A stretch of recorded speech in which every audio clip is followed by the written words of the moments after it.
nakita ko yung matandang katipunero.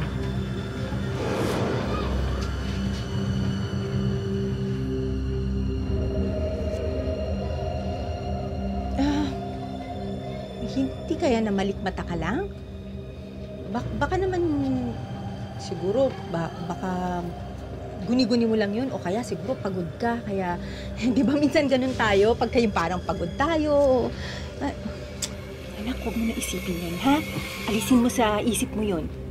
Wala yung, palagay ko, guni-guni mo nga lang talaga yun, ha? Sige po, Nay. Una na rin po muna ako. Mag-practice po ako sa school ngayon. Sige.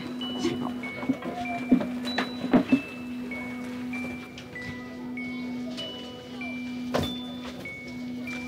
Nak? Mag-iingat ka, ha? At saka, agahan mo yung uwi, ha? Huwag kang magpaabot ng gabi sa kalsada.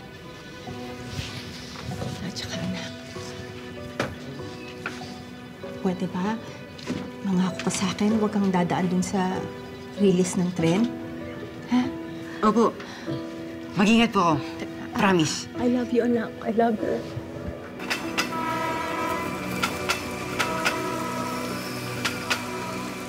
Ayan. Kung kailang nagmamadali tayo, dun pa umulan. Hindi kasi tinapos ni Coach yung practice eh. Dito na tayo tumawid sa may release. Ayun yung bahay natin, oh. Kaya uwi-ikot pa tayo. Para makabot din tayo sa birthday ni Ninang. Rico, ayoko nga dyan. Delikado dyan, oh. Tsaka, sinabi ko naman sa'yo, nakita ko yung matanda eh. Wala yun, guni-guni mo lang yun. Halika na. Ano pa hinihintay? Halika na.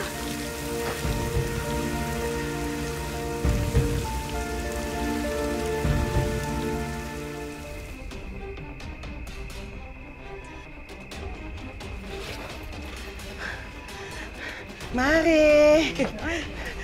Happy birthday! Ang lakas ng ulan.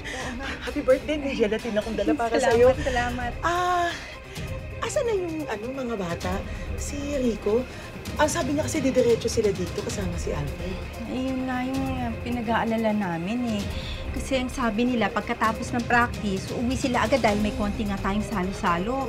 Labas-masok na ako dito kanina pa, oh. Baka kung paano na yung Ano na kaya yung mga yun? Ano kaya? Hanapin na natin yung mga bata. mabuti pa. Oo. Diba? O, alika na. Teka. May payong dyan na. Sige. Ay, meron na ako eh. O, sige, ito to. Alika na. Mabuti pa.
Wala na raw yatang masasakit pa sa paglilibing ng magulang sa sarili niyang anak. Hanggang ngayon, hindi pa rin nakaka-recover sina Rica at Teresa sa pagkawala ng mga anak nilang sina Rico at Alfred. Welcome sa Wish Ko Lang at sorry po sa nangyari po sa inyo. Paano po kayo nakakapag-cope doon sa nangyari po? Ay, hindi po kami dumadaan sa mga release. Ayaw po namin. Kahit makarinig po ng mga tunog ng tren, parang tinutusok po ang dibdib po namin. Masakit po sa akin. Pero kailangan po talagang pilit. Pero sa ngayon naman po, pagdadasal po sa Panginoon, makayanan po namin yung nangyari sa amin. Ano po yung gusto niyong sabihin po sa kanila kung nakikinig po sila? Na mahal na mahal ka ni Mama, namimiss na kita. Mahirap, pero kapilit namin kakayanin. Hanggang ngayon, palaisipan pa rin kina Rica at Teresa kung ano talaga ang nangyari sa kanilang mga anak. Kaya naman tinupad ng aming team ang hiling nilang makausap ang paranormal expert na si Ed Kaluwag. Pinaka-question ko, bakit hindi po nila naririnig yung dagundong? Hindi totoo na hindi narinig. Narinig ng bata yung tren, kaso ang instinct ng isang bata is i-save yung kanyang kaibigan. Unfortunately, siya yung unang nasalpok ng tren. Yun yung maliwanag kong nakita. Tungkol naman dun sa sinasabi nila na mayroong matandang lalaking kumukuha. Una-una, wala akong naramdaman.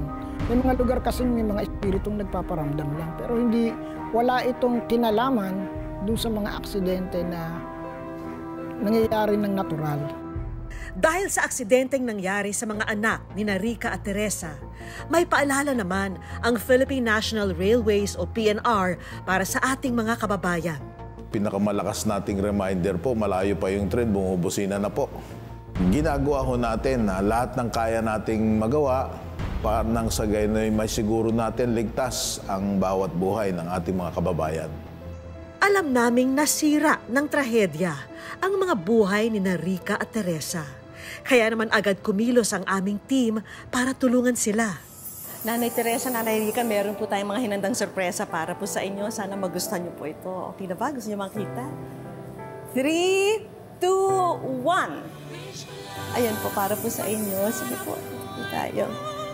Ang una naming regalo, negosyo packages worth 45,000 pesos para sa kanilang dalawa. May fruit and vegetable stand, kapalit ng naluging tindahan ni Teresa. May frozen meat business din at isang brand new mini refrigerator. At syempre, dinagdagan na rin namin yan ng isang delivery bike para sa asawa ni Teresa. At para naman kay Rica, may regalo rin kaming iba't ibang business package para sa kanya. Eto, meron tayong beauty products business po para po sa inyo. Sinamahan na rin namin yan ng isang merienda business. At may trending na chili garlic business din. May gourmet products business, leche flan business, at yema spread business. At para kumpleto ang online business, may brand new smartphone at isang pocket wifi.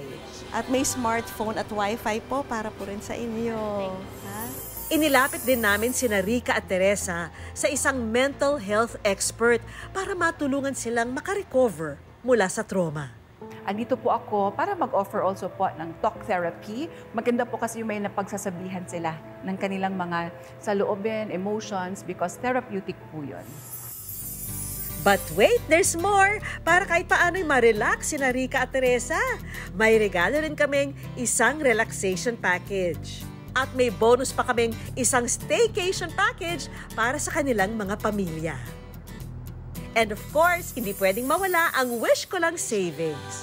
Tulong pinansyal ng aming programa para sa pamilya ni Rica at Teresa. Dito po kayo. Ang malaking tulong po ito para sa amin.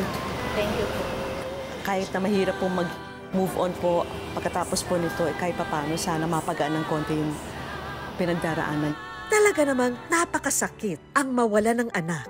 Pero ngayon, handa na sina Rica at Teresa na harapin ang kanilang bagong buhay. Baon ang mga masasayang alaala ng kanilang mga anak na sina Rico at Alfred. Mga kapuso, lagi po natin tatandaan, hanggang hindi tayo napapagod, humiling at maniwala, hindi rin tayo mapapagod, lumaban sa buhay.